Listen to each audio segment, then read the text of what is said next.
I'm not sure if this can is messed up or I'm just an idiot, but I don't know. You're making ladder on that one. You're making it look really tough, though. I cannot tighten it anymore. And if you just barely bump it, okay, that's what happens. I don't think it's supposed to do that. I'm not. Yeah. So not now sure. I got it on my True Work.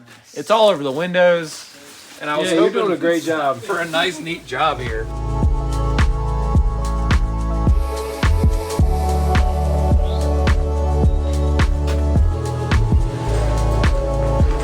Okay. I knew this was gonna happen. Whoa! Before we can insulate, we have to do blocking in all of these wall cavities right there at the ceiling height.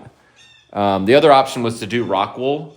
18 inches down is what the inspector said. As a draft stop, it works, but I couldn't find it in the right widths and thickness to do it here. So we got to bust that out real fast first. Hope I got enough 2x6. So I've got R38 insulation for the ceiling, R19 for the 2x6 walls, and R15 high density for that 2x4 wall between the house and the addition. This is Jamie's first day without his silver work truck, so he's driving his other truck. I actually waxed it yesterday. That was a mistake. I did. It's a work truck now. I know. It doesn't really help when, like, you have places here where I pressure wash the paint right off the hood, but I still waxed it. That's impressive. Yeah. So this blocking is gonna go flush with the bottom of the ceiling here, if we have a choice. I don't think it matters. It just has to be before the top, I think.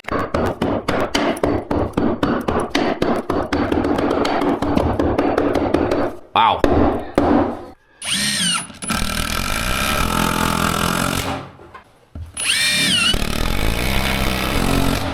Jason got a piece like halfway in, but it wouldn't go all the way. Now I can't get it out of there. That's a way to start a Monday morning off right there. Dude, I got wires in my way, screws in my way, nails in my way. I know. I thought I was gonna do rock wool, but I couldn't buy it. There's nails from the siding coming through in a lot of places we need to put this blocking. And I bent these up, you see, because that's the direction the blocking is going. And we just figured out why Jason was losing his mind, because he was bending them down and then trying to jam the blocking in there. See? What a guy. What a guy. All right. It's kind of a weekend thing there, guy. Well, hey, when I'm waiting on my cut guy, I'm killing two birds with one stone. All right, okay. I didn't get to work out this morning, so, you know. Jamie's making a handle for our insulation cutting device. Yeah. That we've got here out of some shims, Lexel, and something else. What's going to hold it all together? Electrical tape. Okay. This is kind of like some MacGyver stuff here, you know? I don't think... If MacGyver had Lexel, what? I mean, dude, he could only dream of what he could have done if he had Lexel. I'm only hoping this will work. I have no idea if this is going to be something. I just needed something to fill in the gap there.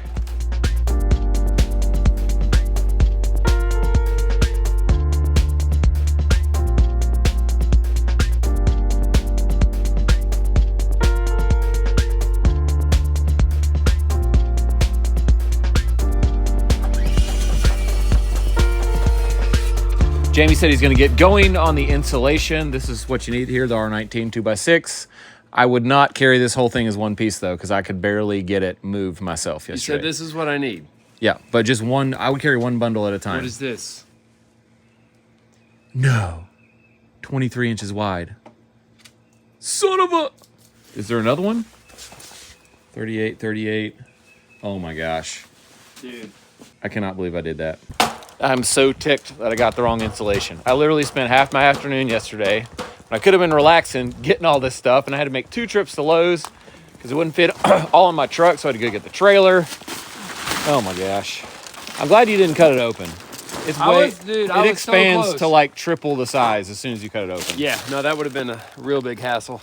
It seems really weird to me that the insulation is so heavy. Because you pick up one piece of it. Yeah. It's like the joke about a ton of bricks and a ton of feathers. Kind of like that. You know what I'm saying? I don't know that joke. We've got this section pretty much knocked out, so I'm going to jump on trying to do... I did a couple. So I'm going to jump on this section here where it won't work to block between the studs because air would still just go around that. So I've got a piece cut here that'll just block above there. Yeah, so I think that's gonna work fine. Put a couple screws in that. Good to go.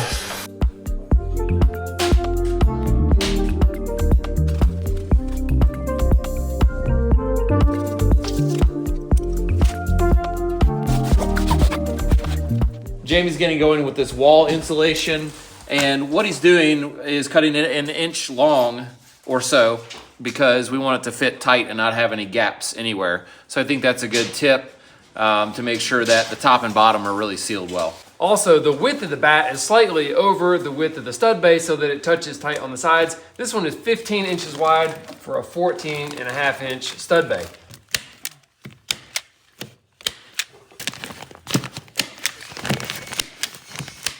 There you go, you guys are getting good now. Oh yeah. Getting a little faster at it. So this is low expanding. It even has a picture here. No bowing of your window, see that? And it can really do that to even a wood door.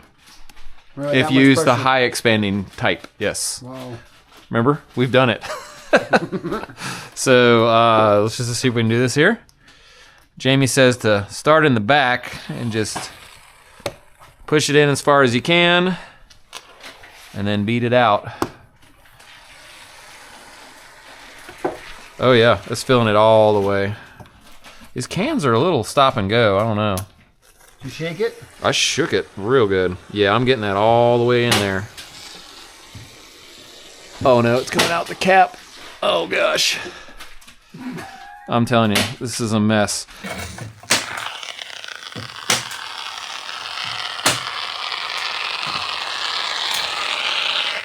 Now that was good.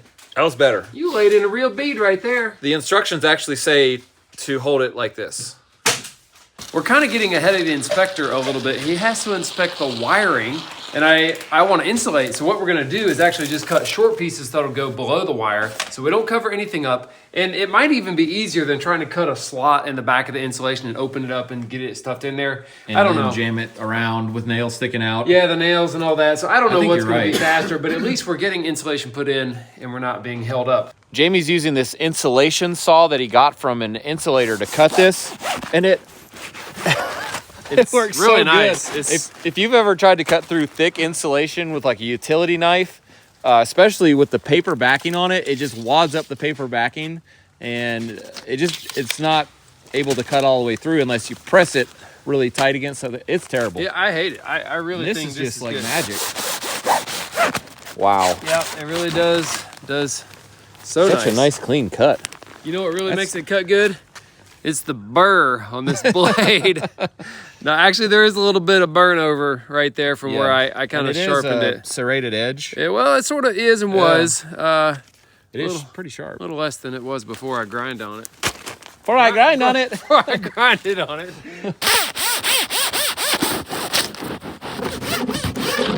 Jamie thinks he's some sous chef out here at this thing. He's like, cutting it like. Invite me over for Thanksgiving. You'll be happy. I did buy gloves and respirators for you guys. Oh, I know. I need to put on a mask here. Is that sealing up around your beard real good? Oh, it's perfect. Airtight. Airtight. The reason we're doing this insulation is not that I really wanted to do the insulation so badly. It's that our insulator couldn't get to it very fast. He said like 3 weeks, and I'm hoping to be done with this in 3 weeks. Also, he wasn't sure that his guys would want to do a job this small because they could do it in like 2 hours. I bought all this insulation yesterday at Lowe's. It was $2,000.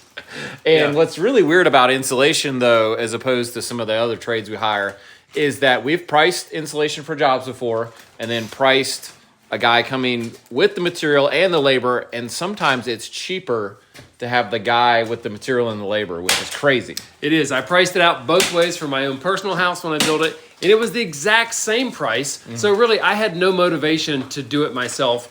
It Why was not? way You don't like better. being itchy? I can't imagine doing a whole house. I mean, we can do this. This Yeah. is small, but can you imagine doing a whole house? I can't. Ridiculous. Oh, hey, the building inspector gave me a tip that I've never heard, is to put baby powder on your skin before touching it because it closes your pores.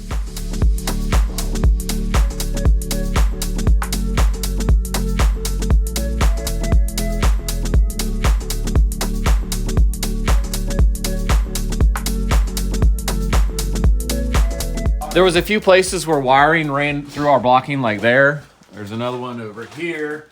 And a couple more. And in those places, the inspector said we needed special caulking or foam that's fire rated or fire resistant. So we're using this fire block great stuff. And it is orange, so the inspector can tell it's not regular great stuff. Oh, there it goes. Today's video is brought to you by PDS Debt. And if you're watching this video and you're struggling with debt, they may have the answer for you to get out of it.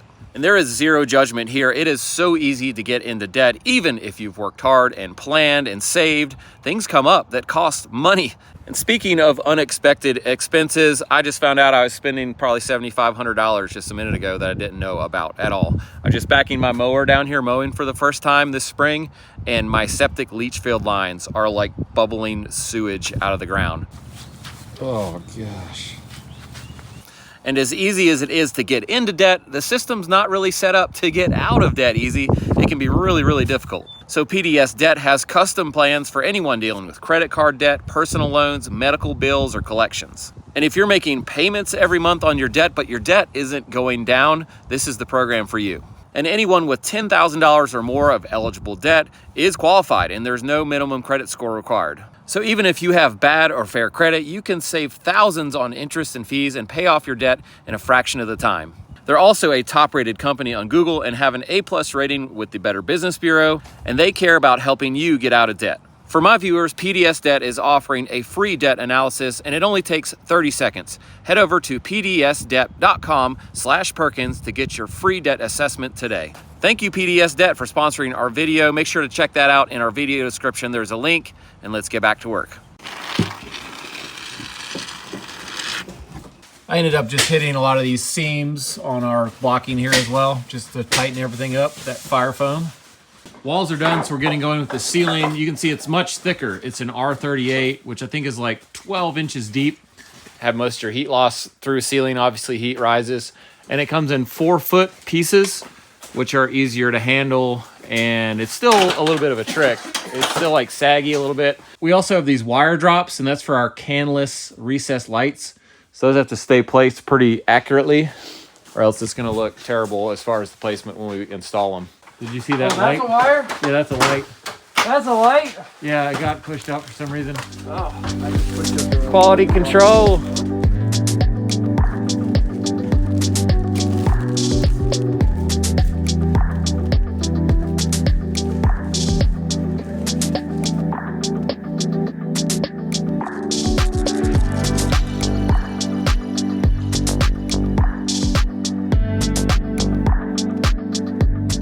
We don't install a lot of insulation, but what I found out here is that it is a lot like installing any other material.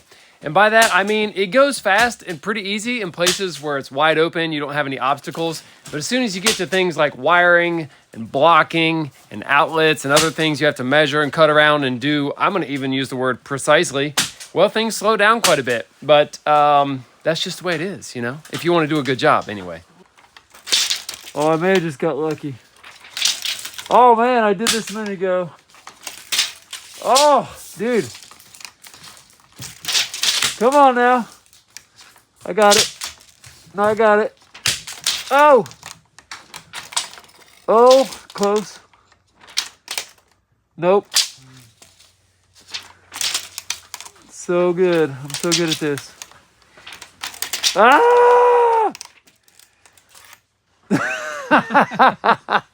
We're gonna pause right here because there's no vent pipe attached to my fart fan. It needs to go out that wall. Normally the HVAC contractor does this, but I just realized I don't have an HVAC contractor on this job, and so it's not done. I didn't even think about it. Yeah, do you have any tape? We'll have to tape that on Some there. foil tape. Yeah. I'll get some foil tape. And then 10 feet and a shroud for the outside. Yep. How to distinguish them from one another. So how do we do that? This wouldn't have been my first pick of a tool to cut a 4-inch round hole, but it's what I had on the truck today. And it worked, I'm gonna say, actually really nice. The edge of the hole will be covered by the flange on this termination for the vent. So it ain't pretty, but it doesn't matter. So let's have a look. You can see I just made a series of cuts. staying outside of my pencil line so that the hole was definitely the size that I wanted or larger. And then I could actually just stick the entire tool into the hole like this. And I just started cutting in a circle like that all the way around, eyeballing it like lined up with the edge of the hole and then sending it all the way through the thickness of the wall to cut through the inside. I got that piece cut out. Now let's see what's on the other side. Woohoo! All right, we got our hose here. Jason's got it Bring it mobilized on over. My way, around this, my way. and we're gonna get it over to Jamie. Not yet. He's gonna stick it out. Okay, yep, there's something. The inspector's on the way, by the way. So Oh, good. no I was rush. hoping you'd say that. Now, you got the other part? You got extra hose by the mile here. That's a 20-foot piece. Oh, 20. Well, we'll cut it. Yeah, it was either Within- 8 or a 20. I didn't want to have to stretch it to the max. No, no, no. All right, I'm here. Wow, that's what you do when you don't have a hole saw, I guess. All right, we're gonna check the fit here before we stick the hose through. Is that too tight? I don't think it's going to fit. Let me take some off of that. I think you need to get a 1/4 inch. So. 1/4 inch. All right. Got my rasp. Oh yeah.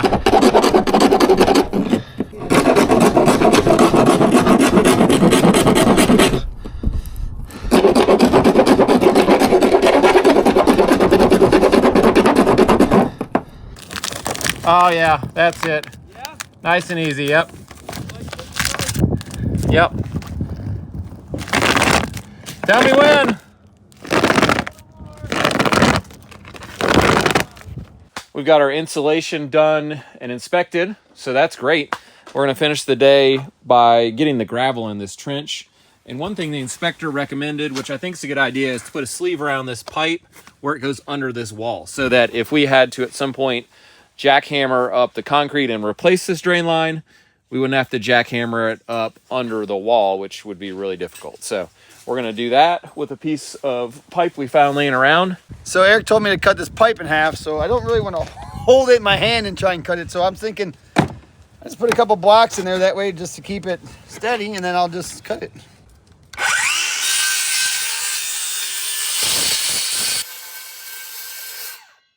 Look at that. I gotta get some of this dirt raked out from around this thing. You wanna rake out the outside, Jay? Ah, that might be good. All right, we've got a piece of this foam sill sealer at either end now to wrap on the inside so concrete doesn't flow in there. And then we'll just cap it with the top. Did we put it back the right way? I don't know. I mean, it seems like a good fit. I think it's fitting. Okay. Yep. Ah, it's stuck to my fingers. All right, I'm just gonna go there. Yep.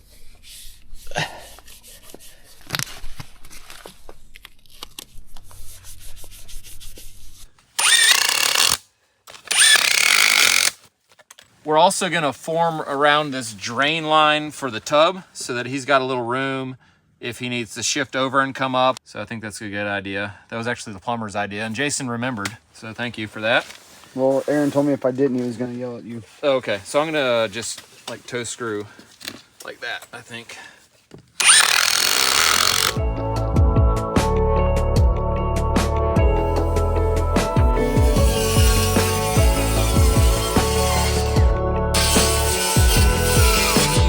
Last thing here, I hope, is to do some sort of a form across the edge here to stop the concrete.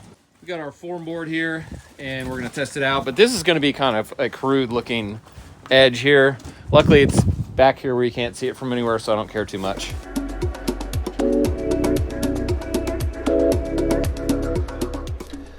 We just decided to just bury this thing with some dirt instead of doing stakes or anything, and that should hold. We saved all this gravel to fill back up to like where we're only pouring 4 inches back in here, which is not a lot, but I'm gonna go ahead and do that just to save us some concrete.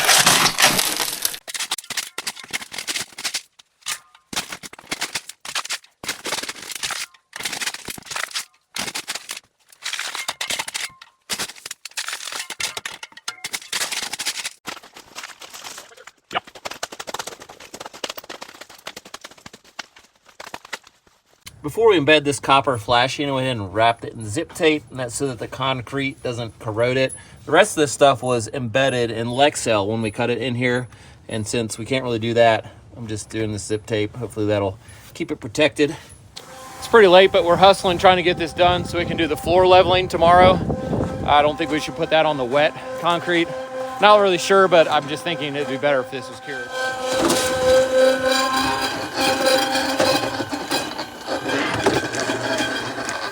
How many bags is that? Two. Ooh. I bought 60-pound bags because I'm a sissy.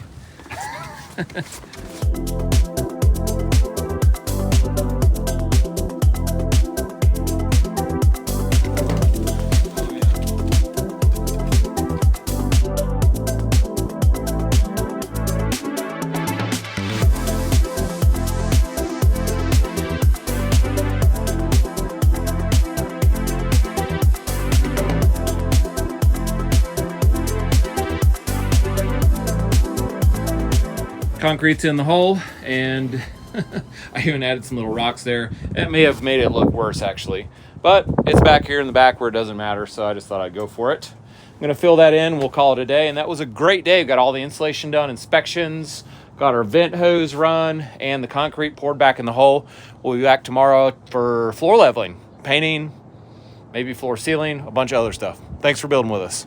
Hey, if you got a few more minutes to kill, don't forget to check out the first 5 episodes of us framing this project. There's a playlist called Office Edition or something at Erik's house in our playlist. Check that out. And also check out our Perkins Builder Belts, the tool belt we're wearing in this video. And we're having a spring sale starting on April 11th. So check that out. Thanks again for building with us, and we'll see you on the next one.